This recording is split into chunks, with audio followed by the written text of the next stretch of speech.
Students, welcome to my YouTube channel basic class. आज फिर से मैं लेकर आई हूँ 8वीं का जो है साइंस चैप्टर नंबर 19। ये लास्ट चैप्टर है आपका, तो इस चैप्टर को मैंने एक्सप्लेन किया हुआ है। बस हम इस चैप्टर के स्वाध्याय को आज देखेंगे, लेकिन इसमें कुछ महत्वपूर्ण प्रश्न हैं, इंपॉर्टेंट क्वेश्चन हैं। उन प्रश्नों को भी देखते हुए आगे बढ़ेंगे। जैसे क्या दिया है, निहारिका या गैलेक्सी क्या है। तो देखिए, अरबों तारे होते हैं अंतरिक्ष में, और तारों की ग्रहमालिका और तारों के मध्य जो खाली जगह होता है, इन तारों के बीच में आप देख पा रहे हैं जो खाली थोड़ा, जैसे ये तारा और ये तारा के बीच में थोड़ा सा आपका खाली जगह अगर दिखता है, वाले अंतरात की बादलों के समूह, मतलब इसमें जैसे बादलों का समूह को ही निहारिका बोलते हैं। ये जो आपको दिख रहा है, ये बादलों का जो धुआं जैसा दिख रहा है, यही क्या होता है, गैलेक्सी होते हैं। ये सभी घटक गुरुत्वाकर्षण बल के कारण एकत्रित होते हैं, और ये जो आपको आसपास दिखाई दे रहे हैं इसलिए कि इनके बीच में एक आकर्षण गुरुत्वाकर्षण बल होता है, इसके कारण होते हैं। उसके बाद अगला प्रश्न दिया है, हमारे सौरमंडल में कौन कौन से घटक हैं। तो बहुत ही अच्छा प्रश्न है। हमारे सौरमंडल में सूर्य है, तारा है, दूसरा है ग्रह है, 8 ग्रह का नाम लिख लेंगे। बुध, शुक्र, पृथ्वी, मंगल, गुरु, शनि, यूरेनस तथा नेपच्यून, ये 8 ग्रह हैं। इन ग्रहों में बुध, शुक्र, पृथ्वी और मंगल जो कि मिट्टी और धातुओं से बना होता है, और गुरु, शनि, यूरेनस तथा नेपच्यून यह ग्रह गैसों से बना होता है। ग्रह क्या करते हैं, यहाँ पर देखिए, ग्रह जो होते हैं परिभ्रमण करने वाले प्राकृतिक उपग्रह होते हैं। जो छोटे ग्रहों का नाम है गुरु और मंगल के बीच असंख्य लघु ग्रह होते हैं। धूल, बर्फ तथा गैसों के बने हुए धूमकेतु होते हैं। उल्का अर्थात धूमकेतुओं के टुकड़े होते हैं। तो ये मतलब यहाँ पर देखिए, उल्का या धूमकेतु के टुकड़े होते हैं, तो ये इसका आंसर हो जाएगा। बहुत चीज़ें होती हैं हमारे सौरमंडल में, तो इस तरीके से कर लेंगे। इसके बाद तारे तथा ग्रह में प्रमुख अंतर क्या होता है, तो ये भी आपके बुक में जो दिया है, तो इसका भी आंसर देख लीजिए कि तारों के केंद्र के स्थान पर सतत परमाणविक विस्फोट होते हैं। इस कारण उसमें प्रचंड परिमाण में ऊष्मा का प्रकाश उत्सर्जित होता है, जिसके कारण तारे इसके विपरीत ग्रहों में किसी भी स्वरूप में प्रकाश उत्सर्जित नहीं होते, और तारे स्वयं प्रकाशित नहीं होते, तो ग्रह पर प्रकाशित होने के कारण वे तारों से प्राप्त हुए प्रकाश परावर्तित करते हैं। तीसरा है, ग्रह तारों के चारों ओर परिभ्रमण करते हैं। इस कारण ग्रहों के स्थान सतत परिवर्तनशील होते हैं। ठीक है, मतलब स्थान बदलते रहते हैं, और ग्रहों की तुलना में तारे बहुत बड़े होते हैं, और तारे बहुत दूर होने के कारण चमकते हुए दिखाई देते हैं। ये हो जाएगा। इसके बाद तारे हाइड्रोजन, हीलियम, हल्के तत्वों के बने होते हैं। इसके विपरीत जो होता है, ग्रह ठोस, द्रव अथवा गैसीय पदार्थों अथवा तीनों से मिलकर बने होते हैं। इसके बाद अगला क्या है, उपग्रह का क्या अर्थ है। तो ग्रह के चारों ओर किसी निश्चित मार्ग पर परिभ्रमण करने वाले खगोलीय पिंड का अर्थ उपग्रह होता है। जैसे पृथ्वी के चारों ओर सूर्य क्या करता है, परिभ्रमण करता है, तो इसे पृथ्वी का उपग्रह चंद्रमा हो गया। अगला, हमारे सबसे नज़दीकी तारा कौन है। तो हमारे सबसे नज़दीकी जो तारा है सूर्य है। सूर्य एक तारा है और वो हमारे सबसे नज़दीक है। तो इस तरीके से ये जो महत्वपूर्ण प्रश्न थे, इनका उत्तर हो गया। इसके बाद यहाँ पर भी एक कॉलम देख लीजिए, बहुत महत्वपूर्ण है। जैसे सूर्य का द्रव्यमान 2 × 10⁻³ kg है। सूर्य की त्रिज्या जो है यहाँ पर 69,57,000 दी हुई है। पृष्ठभाग का तापमान 58,000 केल्विन है। केंद्र का तापमान 1.5 × 10⁻7 केल्विन है, और इसकी सूर्य की आयु 4.5 अरब वर्ष है, मतलब 4.5 अरब वर्ष है। तो ये चीज़ें आप जान गए। इसके बाद हम देखते हैं स्वाध्याय में। स्वाध्याय के प्रश्नों को सॉल्व करना हमारा मेन मोटो है। ये तो एक्सप्लेन मैं क्लास में भी आपको कर देती हूँ। तो खोजो ये तो पाओगे, हमारी निहारिका का नाम है। जिसे निहारिका किसे कहते हैं, हमारी निहारिका का नाम क्या है। तो हमारी निहारिका का नाम मंदाकिनी है। यहाँ पर क्या आंसर लिखेंगे आप, क्या लिखेंगे, मंदाकिनी। ठीक है, यहाँ पर आंसर कर लेंगे। दूसरा है, प्रचंड दूरी मापने के लिए इकाई का उपयोग करती हैं। तो प्रकाश वर्ष।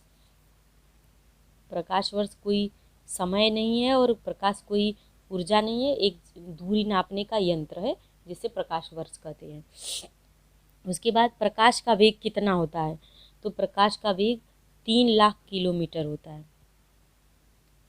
34550 लिखिएगा, 3 लाख किलोमीटर पर सेकेंड होता है। हमारे आकाश गंगा में लगभग कितने तारे हैं। तो हमारे आकाश गंगा में लगभग 100 अरब तारे हैं, या फिर 10 घाती 11 भी तारे लिख सकते हैं। सूर्य की अंतिम अवस्था क्या होती है? तो श्वेत बटु होगी। क्या होगी? श्वेत बटु। ठीक है। तारों का जन्म आंतर तारकी बादलों से होता है। किससे? आंतर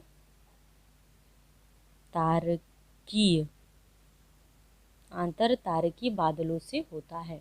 आकाश गंगा में, देखिए आकाश गंगा में एक निहारिका चक्राकार निहारिका है। कौन से आकार की? चक्राकार निहारिका है।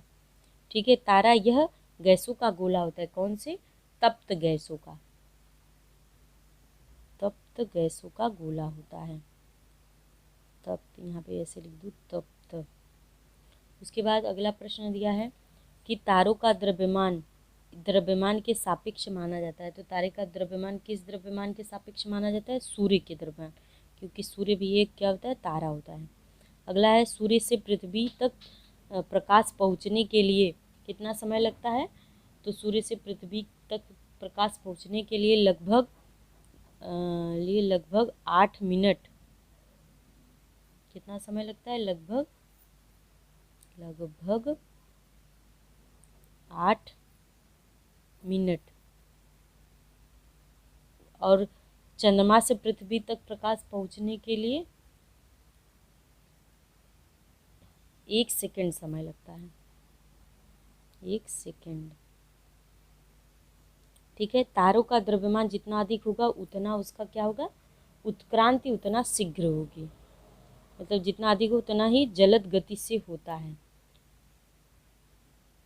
जलद मतलब जल्दी या शीघ्र, तो यहाँ पे उत्क्रांति लिख लेंगे। उत्क्रांति।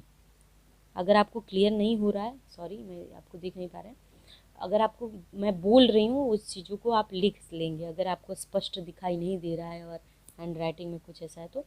तारों के जीवन में कितने प्रकार के ईंधनों का उपयोग होता है? यह उसके किस पर निर्भर करता है?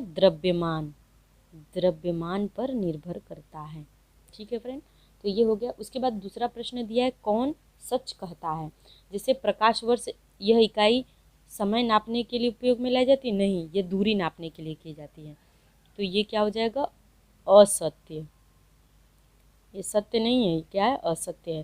तारों की अंतिम अवस्था उसके मूल द्रव्यमान पर निर्भर करती है, तो ये इसका आंसर होगा सत्य। ठीक है। उसके बाद तीसरा है, तारों का गुरुत्वीय बल। यहाँ पर देख लीजिए, तारों का गुरुत्वीय बल उसके इलेक्ट्रॉन दाब से संतुलन होने पर तारा न्यूट्रॉन तारा बन जाता है। तो ये जो तीसरा वाला है ये भी असत्य है, क्योंकि होने पर ये गुरुत्वीय बल उसके न्यूट्रॉन के बल से संतुलित होने पर न्यूट्रॉन तारा बन जाता है। असत्य होगा। कृष्ण विवर से केवल प्रकाश ही बाहर निकलता है, तो ये भी असत्य है। यहाँ पर कृष्ण विवर जिसे क्या बोलते हैं? Black hole. यहाँ से प्रकाश भी बाहर नहीं निकलता, इसीलिए तो इसको ब्लैक होल बोलते हैं। उसके बाद सूर्य के उत्क्रांति के दौरान सूर्य महाराक्षसी अवस्था से जाएगा, तो यहाँ पर क्या दिया है? ये भी असत्य है। ये लाल राक्षसी अवस्था से जाएगा, महाराक्षसी से नहीं, तो ये भी क्या हो जाएगा? असत्य होगा। लगातार असत्य हो रहे हैं। ठीक है। लास्ट वाला दिया है कि सूर्य की अंतिम अवस्था श्वेत बटु है, तो इसका आंसर सही होगा। ये उत्तर सही है। अभी आपने फिल इन द ब्लैंक्स मतलब रिक्त स्थानों की पूर्ति में भी लिखा है ये, तो इस तरीके से ये हो जाएगा। अब यहाँ पर दिया है, नीचे दिए गए प्रश्नों के उत्तर लिखिए। प्रश्न क्या है? तारों का निर्माण कैसे होता है? तारों की उत्क्रांति किस कारण होती है? या फिर तारों की अंतिम अवस्था कौन सी होती है? तो चलिए इसको एक एक करके देख लेते हैं। तारों का निर्माण किस प्रकार से होता है? तो यहाँ पे ये बड़ा आंसर होगा, क्योंकि तारा बनाना आसान काम नहीं है। तो यहाँ पर देखिए, निहारिकाओं मतलब अभी आपने जो गैलेक्सी पढ़ा है, मैंने परिभाषा बताई है, निहारिकाओं के देखिए निहारिकाओं के बीच तारों के खाली जगहों में अनेक स्थानों में गैसों और धूल के प्रचंड बादल मिलते हैं, जिन्हें आंतर तारकी बादल कहते हैं। इन बादलों का आकार कुछ प्रकाश वर्ष के बराबर होता है। प्रकाश वर्ष मतलब क्या होता है? दूरी का नाप है ये। किसी विक्षोभ के कारण ये आंतर तारकी बादल आकुंचित होने लगते हैं, मतलब सिकुड़ने लगते हैं, तब उनका घनत्व तथा तापमान बढ़ता है और इन बादलों से एक तप्त गैस का गोला तैयार होता है। तप्त मतलब जलते हुए। बढ़ते घनत्व तथा तापमान के कारण वहाँ परमाणु के केंद्रकों के संलयन से ऊर्जा का निर्माण शुरू होता है। इस ऊर्जा के परमाणु ऊर्जा अथवा केंद्र की ऊर्जा कहते हैं। इस ऊर्जा निर्मित के कारण गैसों का गोला स्वयं प्रकाशित होता है, जिससे कि तारे का जन्म होता है। इस तरीके से इसका निर्माण होता है या जन्म होता है। इतना आंसर आप कर लेंगे। उसके बाद अगला प्रश्न क्या दिया है कि तारों की उत्क्रांति किस कारण होती है। तो ये भी देख लीजिए, छोटा सा आंसर है, स्क्रीनशॉट भी ले सकते हैं। सामान्यतः तारे दीर्घ कालावधि तक स्थिर रहते हैं, मतलब लंबे समय तक बने रहते हैं, तो भी उनकी स्थिति अस्थायी नहीं होती। समय के साथ तारों के गुणधर्म में अत्यंत धीमी गति से परिवर्तन होता रहता है, उसे तारों की उत्क्रांति कहते हैं। तारों की उत्क्रांति का कारण उसके केंद्र का ईंधन जलना और उसकी मात्रा का कम होना होता है। मतलब तारे भी कभी न कभी परिवर्तित होकर नष्ट हो जाते हैं। अगला क्या दिया है? तारों की 3 अंतिम अवस्थाएं कौन सी है? जब तारे खत्म होते हैं, उनकी उत्क्रांति होती है, तो उनमें 3 अवस्थाएं होती हैं।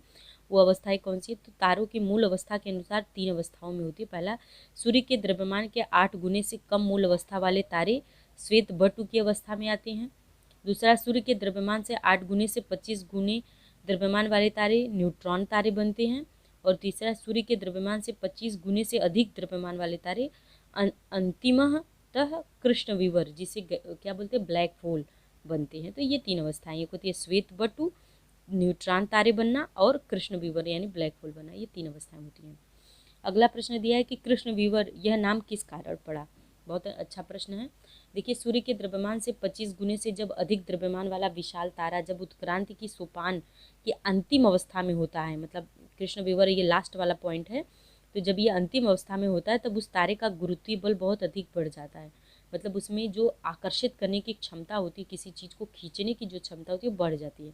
इस कारण तारे के पास की सभी वस्तुएं तारे की ओर आकर्षित होती है। इस कारण प्रकाश इस प्रकार के तारे से बाहर कुछ भी नहीं निकलता, यहाँ तक कि प्रकाश भी बाहर नहीं निकल सकता। उसी प्रकार तारे पर पड़ने वाला प्रकाश परावर्तित न होकर तारे के अंदर ही अवशोषित होता है, इसलिए हम इन तारों को देख ही नहीं सकते और उनके स्थान पर हमें केवल एक अति सूक्ष्म काला बिंदु छिद्र दिखाई देता है, इसलिए उसका नाम कृष्ण विवर पड़ा, यानी ब्लैक होल पड़ा। ब्लैक होल यानी कि वहाँ पे कुछ वहाँ से बाहर नहीं, वो तारे की ही एक अंतिम अवस्था होती है और वहाँ से कुछ बाहर नहीं निकलता है। इसके बाद अगला दिया न्यूट्रॉन तारा, यह किस प्रकार से तारों की अंतिम अवस्था की स्थिति है। तो यहाँ पे देखिए, इसका आंसर यहाँ पर सामने आपको स्क्रीन पर दिया है कि जिस तारे का द्रव्यमान सूर्य के द्रव्यमान से 8 से 25 गुना होता है, ऐसे तारों की अंतिम स्थिति न्यूट्रॉन तारा होती है। ठीक है, ये तारे महाराक्षसी तारावस्था से जाते हैं, तब इसका आकार 1000 गुना तक बढ़ जाता है। उत्क्रांति के अंत में होने वाला महाविस्फोट बहुत ही शक्तिशाली होता है। उसके बाद ऐसे तारे के केंद्र का भाग इतना अंकुचित हो जाता है कि उसका आकार केवल 10 किलोमीटर के लगभग हो जाता है कि उसका आकार, और इस अवस्था में ये तारे पूर्णतः न्यूट्रॉन के बने होते हैं, अतः उन्हें न्यूट्रॉन तारे कहते हैं। न्यूट्रॉन के कारण निर्मित होने वाले बल को अनंत काल तक संतुलित कर सकता है। तो इस तरीके से यहाँ पर ये कारण होता है। स्क्रीनशॉट ले लीजिए, आंसर कर लीजिए, बहुत इंपॉर्टेंट क्वेश्चन है। तो यहाँ पे इन प्रश्नों का उत्तर हो गया। अब अगला प्रश्न चौथा दिया है कि यदि तुम सूर्य होते तो तुम्हारे गुणधर्म अपने शब्दों में लिखो। तो बस करना क्या है, सूर्य के बारे में लिखना है। अगर मैं सूर्य हूँ तो मेरे अंदर क्या क्या है। तो यहाँ पर अगर आप इसका आंसर यहाँ पर दिया है, देखिए, मंदाकिनी निहारिका में जो अरबों तारे हैं उनमें से सूर्य एक छोटा सा मैं तारा हूँ। मेरा स्वतः का एक कुटुंब यानी परिवार, कुटुंब को क्या बोलते हैं, परिवार, जो कि सौरमंडल होता है। उससे ग्रहों के उपग्रह, लघु ग्रह, धूमकेतु तथा उल्का घटक, और मेरे कुटुंब में सौरमाला में एतेयो मैं तारा हूँ। मतलब जो मेरे परिवार में सौरमंडल में सूर्य केवल एक तारा होता है।